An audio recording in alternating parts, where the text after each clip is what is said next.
2012 I directed one film for festivals. So అది so చాలా మంది పెద్ద పెద్ద హీరోస్తో వర్క్ చేశారు కదా తమిళ్లో. సో ఫర్దర్ డైరెక్షన్ ఛాన్స్ ఏమైనా ఉన్నాయి వాళ్ళతోటి?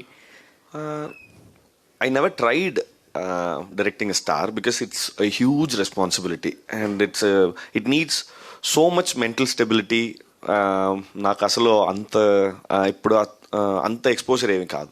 కానీ I actually had to direct a film during lockdown, but since J-Beam happened, I had to postpone it. So most probably next year I'll do. I think advance congratulations. ரொம்ப பெரிய response வந்துச்சு தமிழ்లో.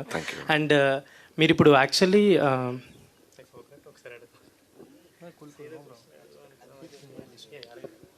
మారుతి గారు,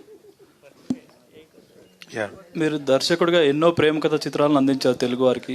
ఈ సినిమాను తమిళ నుంచి తెలుగులోకి మీరు తీసుకురావడానికి రీజన్ మీకు అంటే ఏం నచ్చింది ఇందులో మీకు? ఇందులో బేసికల్లీ నాకు అంటే అబ్బాయిల్లో ఉండే పొసెసివ్నెస్ని బాగా ప్రజెంట్ చేశారనిపించింది. అంటే మన తెలుగు సినిమాల్లో కూడా అలాంటి పాయింట్ ఇంతవరకు రాలేదు. అంటే ఆ పొసెసివ్నెస్ ఇవాళ ఉన్న ట్రెండ్లో అంటే అమ్మాయిలకి ఒక నలుగురు ఫ్రెండ్స్తో తిరగడం క్యాజువల్ అవ్వచ్చు, ఇంకోటి అవ్వచ్చు, కానీ నిజంగా ఒక రియల్ లవర్ అనేవాడు వేరే వాళ్ళతో తిరుగుతున్నప్పుడు ఇతన్ని అవాయిడ్ చేస్తున్నప్పుడు పడే పెయిన్, ఆ బాధ, అదంతా అసలు డైరెక్టర్ చాలా యాక్యురేట్గా తీసాడనిపించింది. అది చాలా కొత్తగా అనిపించింది. అది డెఫినెట్గా చాలామంది యూత్కి, ఈ సాఫ్ట్వేర్ పీపుల్కి అందరికీ కనెక్ట్ అవుద్ది అనిపించింది. ఎందుకంటే నేను 2005లో మేము యాక్చువల్గా ప్రేమిస్తే సినిమా తెలుగులోకి నేను సంతోష్ సురేష్ గారు కలిసి చేశాను అనమాట.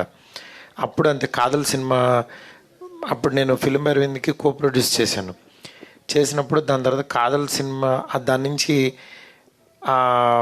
దాని తర్వాత యాక్చువల్గా ఈ కాదల్ సినిమా డివిడి చూసి అసలు చాలా బాగుంది సినిమా, ఇది ఎందుకు తెలుగులో చేయకూడదు అని ఒక థాట్ వచ్చి ఆ సినిమాని చెన్నైలో మదురైలో జరిగిన ఓ యథార్థ సంఘటనని ట్యాగ్ వేసి అప్పుడు చేసాం. అది ఎంత పెద్ద హిట్టో మీ అందరికీ తెలుసు.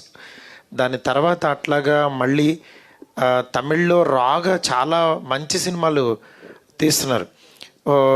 కానీ యాక్చువల్గా అది మనం వెళ్ళి కొనుక్కునే లోపే అది అయిపోతుంటుంది సంథింగ్. మళ్ళీ అలాంటి ఆపర్చునిటీ నాకు చాలా రోజుల తర్వాత ఈ సినిమా ద్వారా వచ్చిందనమాట. ఈ సినిమా డీటెయిల్స్ చేసిన ఉదయ్ గారు మంచి ఫ్రెండ్ నాకు.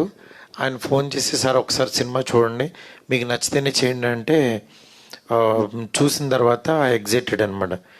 డెఫినెట్గా ఈ సినిమా మంచి సినిమా.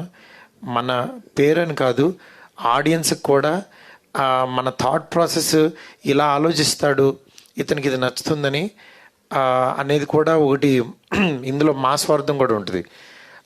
దాని గురించి నాకు చాలా నచ్చి ఈ సినిమాని ముందుకు తీసుకురావడం జరిగిందనమాట. అది థ్యాంక్ యూ.